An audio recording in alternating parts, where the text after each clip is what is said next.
Seperti itu. Jadi kalau semisal kita ingin mengakses data welcome, dia akan menampilkan selamat datang di server sederhana JS. Kalau kita ingin mengakses data mahasiswa, maka data mahasiswa secara detail akan diberikan. Ini sama ya dengan server yang telah kita buat di video sebelumnya.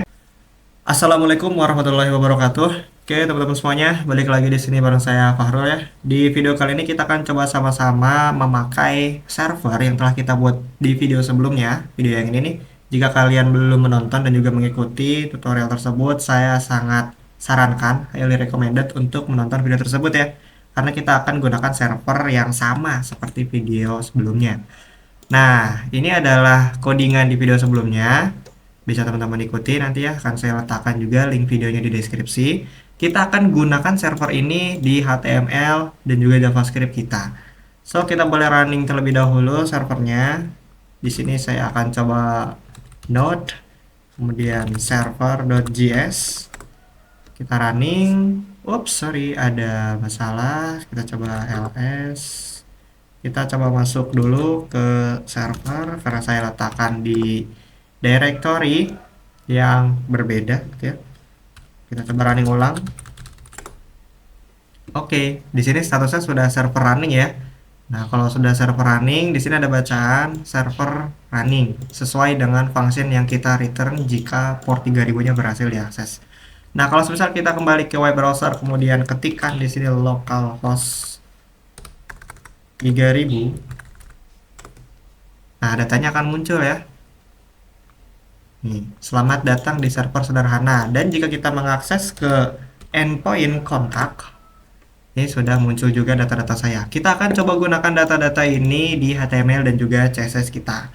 Jadi kita boleh kembali ke codingan kita dan di sini bisa teman-teman lihat di folder structuring saya untuk si server ya, saya masukkan ke dalam folder server dan untuk HTML CSS-nya akan saya masukkan ke folder UI. Di sini akan coba saya tambahkan, kemudian saya buat sebuah file yang bernama index.html dan juga fetch data.js seperti ini. Untuk terminalnya saya akan close. Kita coba mulai di bagian index HTML ya. Kita akan generate HTML sederhana. Kemudian di body kita boleh tambahkan TypeScript. Untuk source-nya kita akan gunakan fetch-data.js. Dokumennya kita akan beri nama belajar fetch data. Kemudian di sini akan saya berikan title yaitu fetching data from server. Kita boleh save seperti ini dulu aja, kemudian kita dapat running nanti ya di port 5500 sebelah sini. Jika kalian belum ada tulisan go live gitu ya, karena memang di sini saya gunakan karena di sini saya memang menggunakan sebuah extension untuk membantu saya untuk merunning HTML-nya. Kalian boleh download saja di sebelah sini, ada namanya live server. Pastikan terkoneksi terlebih dahulu ya untuk PC-nya ke internet. Nah, silakan di-download. Jika sudah, di bagian bawah nanti akan ada go live. Dan jika belum, saya sarankan untuk kalian close, habis itu buka lagi Visual Studio Code-nya ataupun bisa ke reload window sebelah sini. Ketikkan saja nanti reload window. Nanti dia akan muncul. Otomatis nanti Visual Studio Code-nya akan ter-reload. Nah, jika sudah, kita boleh masuk saja untuk live servernya. Nanti akan di running seperti ini. Jadi sekarang URL-nya berubah jadi IP address ya dengan port 5500 kemudian UI index.html. Kita akan edit untuk HTML-nya. Sini saya akan buat sebuah tombol ya yang bernama get data welcome gitu. Get data welcome dan juga get data mahasiswa. Ya karena memang endpoint yang kita buat ini ada dua ya kalau teman-teman perhatikan, ada yang basic yaitu ucapan selamat datang saja. Kemudian endpoint kontak di sini untuk data-data dari mahasiswanya. Jadi di sini saya buat dua. Nah, kemudian saya akan buat sebuah div untuk mereturn nilainya itu sendiri. Jangan lupa karena kita menggunakan JavaScript nantinya kita perlu berikan ID. Di sini akan saya berikan dengan nama response. Kalian boleh berikan nama ID bebas, yang penting ingat ya ID-nya itu apa. Nah, kemudian di button kita akan coba tambahkan atribut yang bernama onClick. Nah, onClick ini adalah sebuah atribut yang dapat digunakan untuk berinteraksi dengan JavaScript ya. Di sini saya akan berikan nama dari sebuah function yang akan saya buat di JavaScript nanti, yaitu getWelcome. Seperti ini, jangan lupa kita berikan tanda kurung buka kurung tutup. Seperti itu ya. Begitu juga dengan getMahasiswa. OnClick getMahasiswa. Seperti ini. Kita boleh save, dan jika dilihat ke web browser ini tidak akan begitu banyak perubahannya. Jika dipencet juga dia belum muncul apa-apa. Kita akan coba munculkan di bawah sini ya untuk data-datanya. So, kita akan masuk ke bagian fetch-data.js. Sebelah sini kita akan coba modify ya. Nah, hal pertama yang perlu kita lakukan jika ingin berinteraksi dengan server itu menerapkan konsep asinkronus, teman-teman. Yaitu data yang kita ambil, proses pengambilan tersebut itu akan sedikit menunggu sampai tahapnya selesai. Jadi memang ada proses store and forward di sana. Servernya akan memproses terlebih dahulu dari segi jika ada suara bising masuk mohon dimaafkan ya, karena saya berada di kosan yang notabene saya tidak tinggal sendirian di sini. Oke, kembali ke topik ya. Dari segi konsep sendiri, asinkronus untuk dapat berinteraksi dengan server, dia akan merequest terlebih dahulu nih, ya. Jadi ketika tombol contoh get data welcome ya, get welcome ini pencet, dia akan merequest dulu nih ke server, gitu ya. Nah, itu terjadi proses asinkronus. Dari segi UI-nya, dia akan menahan terlebih dahulu nih, menunggu sampai server memberi data tersebut. Nah, jika sudah, maka akan ditampilkan ke dalam bentuk UI, seperti itu. Mungkin itu aja untuk dari sisi pemahaman konsep asinkronus di JavaScript secara dasar ya. Kita akan coba mulai mengcoding. Nah, yang pertama di sini akan saya panggil untuk sebagai indikasi awal bahwa kita akan membuat sebuah function asinkronus gitu ya. Sinkronus seperti ini function. Jangan lupa kita berikan untuk nama dari functionnya get welcome. Nah, mohon disamakan ya, jika sebelumnya kita membuat function yang bernama getWelcome, maka di JavaScript juga kita membuat functionnya getWelcome, seperti ini. Nah, di dalam baris blok untuk function welcome, di sini akan saya gunakan untuk try and catch block. Nah, gunanya untuk apa? Jika kita di sini ingin berinteraksi, maka baris kodenya akan kita berikan di bagian try. Nah, kalau error, jadi ketika proses get data ke servernya itu berhasil gitu ya, maka dia akan actionnya akan ditampilkan di sini baris kode yang ini. Nah, jika gagal kita akan lempar ke bagian errornya gitu ya. Nah, di sini akan saya konsol saja jadi agar terlihat gitu errornya seperti apa. Error di sini akan saya coba tambahkan error seperti ini. Jadi kalau semisal prosesnya gagal, kita akan konsol saja. Jadi nanti dia akan tampil ke bagian log sebelah sini. Ataupun nanti akan ada di bagian web server yang ada di bagian konsol browser jika kita menekan tombol F12 maupun inspect element. Nah, nanti dia akan tampil di sini nih. Nah, ini kan ada ya. Get mahasiswa is not defined. Nah, nanti kalau semisal ada error, dia akan tampil di sini konsolnya. Seperti itu. Kita boleh kembali ke codingan kita dan kita akan melakukan fetching data ke API ataupun ke server lah kasarannya. Server, API, endpoint itu adalah satu bahasa yang maksudnya itu sama-sama ke server, ke data yang dibuat oleh backend gitu loh. Saya akan buat sebuah variabel yang bernama response di sini.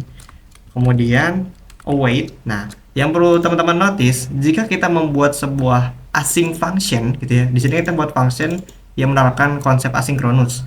Nah, ketika kita menggunakan async, maka di sini ada temannya, yaitu await. Ini wajib ya, nggak bisa kita pakai salah satu async terus nggak ada awaitnya, ataupun kita pakai await tapi nggak ada async-nya, itu nggak bisa. Dia itu udah satu paket, async, await.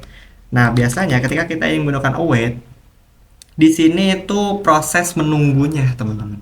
Nah, kalau teman-teman lihat di sini ada fungsi fetch ya. Fungsi fetch ini itu untuk kita memanggil ke datanya. Nah, seperti ini. Ini adalah proses di mana kita akan coba memanggil data tersebut, mengambil data dari server.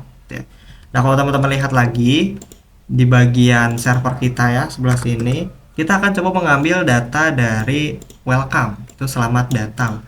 Oleh karena itu, URL-nya di sini bisa kita copy dan masukkan ke dalam sini. Jangan lupa kita tambahkan ketik terlebih dahulu. Nah, seperti ini. Kita akan mengambil data dari localhost 3000 slice-nya saja. Atau bisa disebut juga base endpoint.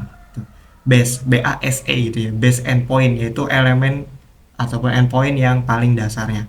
Nah, kalau teman-teman mau lihat dari server juga bisa.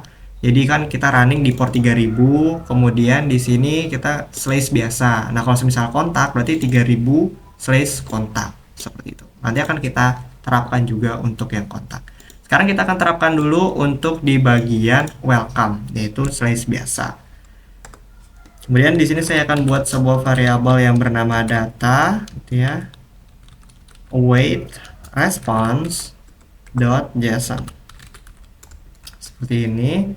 Karena format yang kita buat pada server yang di sini itu kita transformasikan ataupun kita convert ke dalam bentuk JSON, teman-teman. JSON stringify, habis itu kita masukkan data yaitu objeknya. Maka ketika kita ingin mengambil, kita perlu ubah lagi yaitu response.json. Baru di sini kita masukkan dokumen.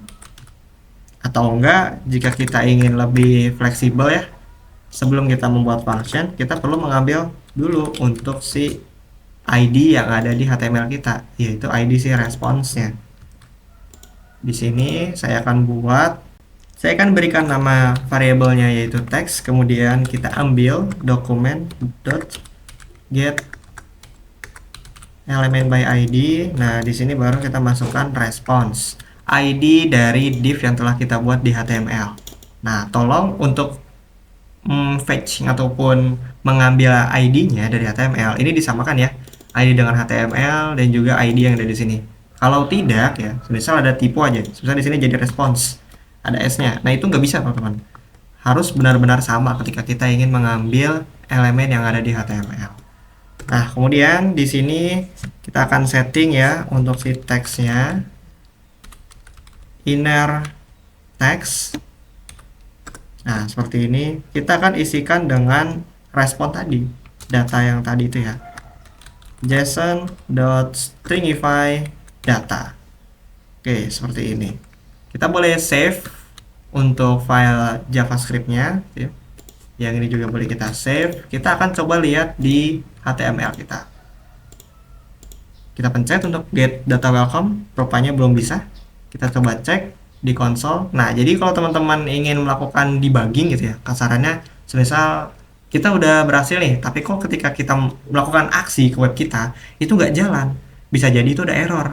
Nah, cara kita tracking errornya di JavaScript itu menggunakan konsol yang ada di web browser, teman-teman.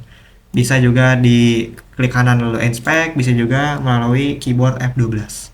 Nah, kalau teman-teman lihat di sini errornya access to fetch nih localhost 3000 yaitu server kita from origin 127. Ini kan untuk UI kita ya. Ini terblok, teman-teman, oleh CORS. Nah, buat yang belum tahu CORS itu apa?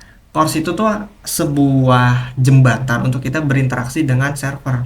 Nah, mungkin kalau teman-teman ingin memahami konsepnya lebih dalam, sudah saya buatkan juga ya video yang ini. Bisa teman-teman lihat, di situ adalah konsep dari API dan saya jelaskan juga untuk course-nya di sana secara detail.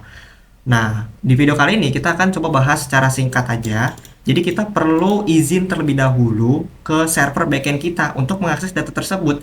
Kan istilahnya ketika kita ingin pakai resource milik orang, kita harus izin dulu kan, karena memang dia telah menerapkan keamanan di data dia itu. Jadi kita nggak boleh sembarangan ambil.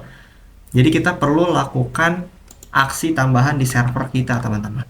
Sekarang kita boleh buka server.js.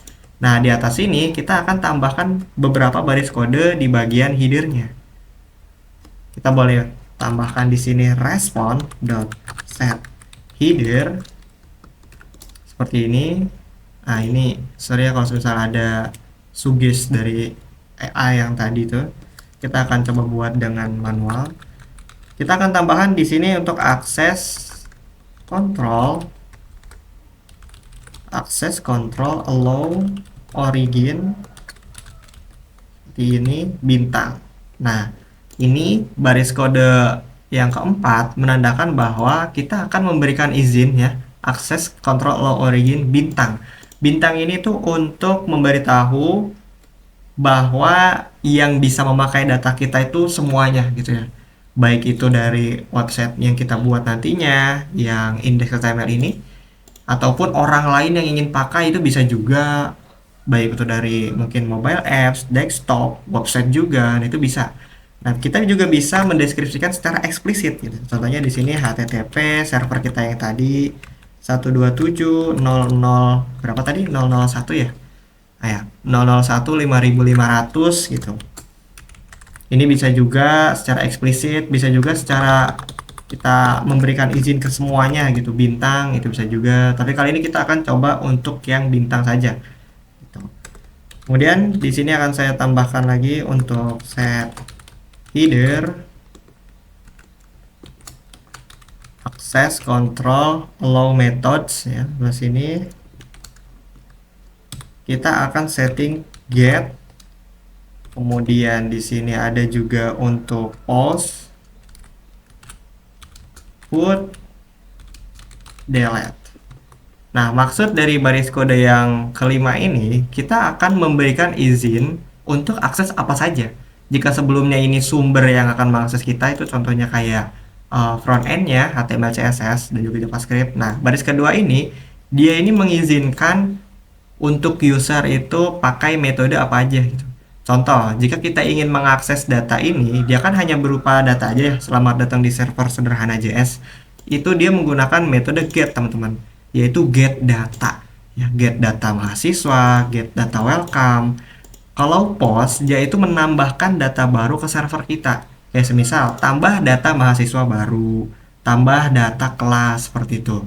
Jadi post itu untuk menambah data, kalau put itu untuk mengubah data. Kayak data Pak Harul ini mau diubah, jadi kita menggunakan metode put. Kemudian jika ingin menghapus ya sudah pasti kita gunakan metode delete. Nah, kemudian di sini ada satu baris lagi terakhir yang akan kita setting di header gitu ya, yaitu access control allow headersnya itu sendiri. Di sini akan kita setting untuk si content type. Nah, seperti ini content type. Jadi untuk content type application JSON ini kita berikan izin juga. Setelah kita setting siapa aja yang bisa mengakses, kemudian metode apa aja yang bisa diakses, lalu semisal di sini headersnya bisa diakses oleh content type yang seperti apa. Dengan ini server kita telah bisa diakses oleh UI kita. Nah, setelah kita melakukan update, jangan lupa kita stop dulu dan running ulang. Kasarannya kita merefresh server kita lah. Nah, jika statusnya sudah server running, kita boleh cek lagi ke bagian website kita, website HTML-nya ya. Sekarang kita akan coba untuk get welcome. Nah, sekarang udah bisa ya. Message, selamat datang di server sederhana JS. Teman-teman juga bisa melakukan seleksi objek ya. Jadi kita ingin menampilkan selamat datang di server sederhana JS saja gitu. Oh, bisa-bisa saja. Kita boleh kembali ke page.data.js. Nah, kalau teman-teman perhatikan, dia adalah sebuah objek ya, formatnya sebuah objek. Ini adalah key-nya dan ini adalah value-nya. Kita bisa mengakses key-nya saja, yaitu message. Message save. Nah, kalau dilihat sekarang kita akan get data welcome, yang muncul hanya value-nya. Seperti itu. Nah, sekarang kita akan lakukan hal yang serupa ketika kita mengakses data mahasiswa. Kita akan kembali lagi dan ini bisa dikopikan saja lah ya, karena memang kodenya tidak jauh berbeda. Seperti ini. Dan jangan lupa, untuk penamaan functionnya, kita samakan lagi nih, agar tidak terjadi error. Nah, seperti ini. Nah, bedanya, jika sebelumnya untuk fetch-nya kita berada di server localhost 3000 saja, sekarang kita perlu menambahkan endpoint kontak. Seperti ini. Nah, mungkin buat teman-teman yang belum tahu istilah endpoint, itu adalah URL yang ingin kita tuju ya. Contohnya di sini /kontak. Seperti itu. Kurang lebih sama ya. Hanya saja di sini message-nya perlu kita hapus karena memang dari segi datanya, nah, dari segi datanya kita tidak memberikan untuk key message. Yang ada message-nya itu hanya di welcome. Tapi kalau misal kita ingin mengambil namanya saja ya, contoh di sini ada name, maka di sini kita bisa berikan name. Tapi kita akan coba return untuk semua datanya terlebih dahulu. Kita boleh save, kemudian kembali ke website HTML kita. Kita mulai get mahasiswa. Nah, ini udah muncul semua ya datanya. Kalau kita get mahasiswa yang muncul adalah nama kita, get welcome itu adalah selamat datang. Nah, dengan ini kita udah bisa nih. Contoh kita ingin mengambil data namanya saja gitu ya. Maka di sini tinggal data.name. Nah, dia muncul namanya saja. Kalau ingin mengambil NIM-nya saja, berarti data.name, NIM-nya saja. Kalau semisal kita mengambil emailnya saja gitu, itu bisa juga. Nah, seperti ini.